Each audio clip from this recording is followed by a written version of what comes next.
So education is hugely important to me. My 4 children are in our schools, and I've seen the good things that we're doing in our schools. I've seen how the changes and the reforms that we made dating back a long time, Leslie, are paying off. How we're implementing technology in our schools, and schools in small towns have the same opportunities now that schools in big cities have always had in terms of the range of courses. Give you an example. 2 summers ago, we were at the beach, and this family had little girls. They were playing with my girls, and they had a new puppy. And the puppy, I noticed, was wearing a Fitbit on its collar. I thought that was a little weird. So I waved my daughter over and I said, "Hey, why is her puppy running around with a Fitbit on its collar?" She said, "Oh, well, she's taking a PE class online through Florida Virtual School and she's behind in her steps." That young lady is a problem solver and is going to go far in life. But you know, when we were in school, summer school was what you had to go to if you were falling behind. Today it's what students want to go to because they want to get ahead. They can learn at their own pace. That's transformational. That's now empowering parents and students to make the right decisions, the right choices for the needs in their family. That's a complete 180 from what the unions have been trying to box us into for the last 100 years. That's important. Workforce development, vital. Our infrastructure. And when I say infrastructure, obviously we're talking about transportation, but it's not just transportation. It's our water infrastructure.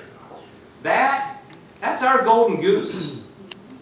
I mean, for real estate, for tourism, for accommodating the 1,000 new people a day who are moving to Florida every single day, accommodating agriculture, protecting the resources that make Florida, Florida, we've got to get that right. Water supply and water quality. And anybody who spent more than 10 minutes in Pinellas County remembers the water wars of the 80s. It didn't do anybody any good.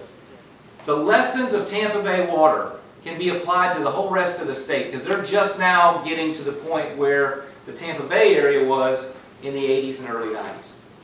And that regional model is the right model for the state. A lot of good lessons to apply to the rest of the state. But we've got to have state leadership to make water infrastructure, water supply development, and water quality protection a real priority. Because it's what makes Florida, Florida. We blow that, we're no better than Kansas. And I don't want that. I mean, that is the key to everything. So infrastructure, protecting our resources, education and workforce development. These are my passions as the next governor of Florida. And I think that the people of Florida know that they want the next leader to be someone who knows our state, knows every corner of our state, and will put Florida first. That's me.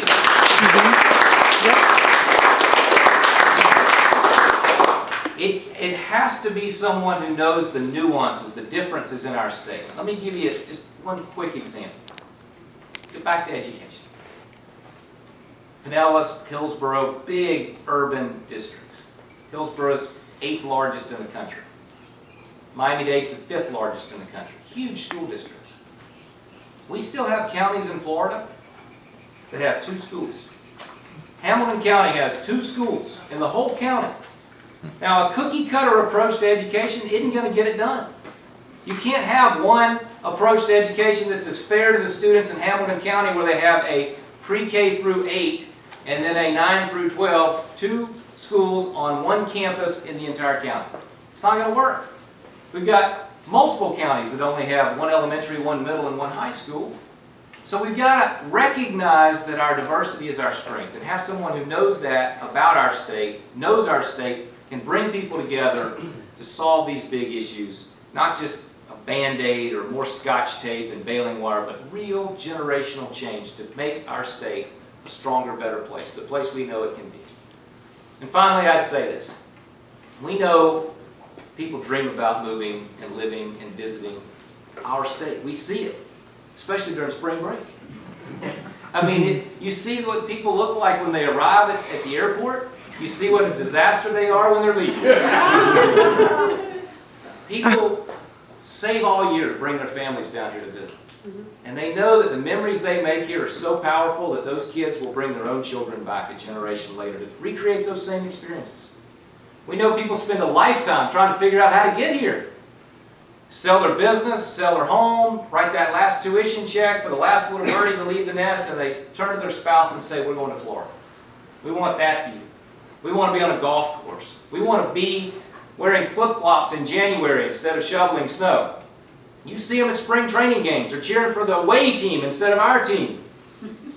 We need all of that. And I'm proud of all of that as a fifth-generation Floridian. But I want Florida to be more than just the place that people visit and the place that people reward themselves with for a life well lived someplace else. I want Florida to be the launch pad. That's why education and workforce development and training and rolling out the red carpet for small business is so important to me. Because if we're going to be the state that keeps our young people here after they graduate, if we're going to be the state that's a magnet for talent from other places 4 decades sooner than we're getting them now, if we're going to diversify our economy so that it's tourism and agriculture and home building and manufacturing and aviation and marine engineering and all of the possibilities that are out there for us, we have to focus on those things. And I believe that we can do that. Other states have lost their way. New York, New Jersey, Illinois, they're a disaster. The lessons from them are what not to do. I mean, we ought to put de Blasio and Rahm Emanuel on the payroll for all the talent, money, and jobs that they're sending our way. I just hope they leave their bad voting habits behind when they come across the state line. And I'm proud, and I know the sheriff couldn't join us, but the sheriff is one of a number of sheriffs all over Florida who's supporting me. I'm proud to have the support of law enforcement because public safety makes all these other things possible. If people don't feel safe, none of these other things happen. We all remember the murder of 2 German tourists that killed our tourism industry 25 years ago. That can't happen again. Crime in Florida is at a 46-year low. We can't let that reverse itself. With your help, we're going to get across the finish line. With your help, we're going to continue to be on the air all the way through to November. We're going to win the primary and win the general. My message about vocational training and workforce and jobs and supporting small business, that's as important to Hialeah as it is to that place in Hamilton County that only has 2 schools. It's as important to North Florida as it is to South Florida. It's important to the urban areas as it is to the rural areas. This is a unifying message that will win in November as well as winning in August. We're not in this thing to win the Final Four. We're in this to win the whole thing. And that's why your help is so important. I-4 corridor, you can't win without it. Pinellas County, vitally important. I need you to tell all of your friends. I need you to take bumper stickers and yard signs and man our office when we get it opened up shortly. All of those grassroots things are why we will win. Just like we had when we had those 2,000 people last May at my kickoff, and it was one of the hottest days of the year, wasn't it, Joe? It was brutal. I promise Talking about when barbecue. I re-elect, we won't do it at noon outdoors. But with your help, we're going to get there.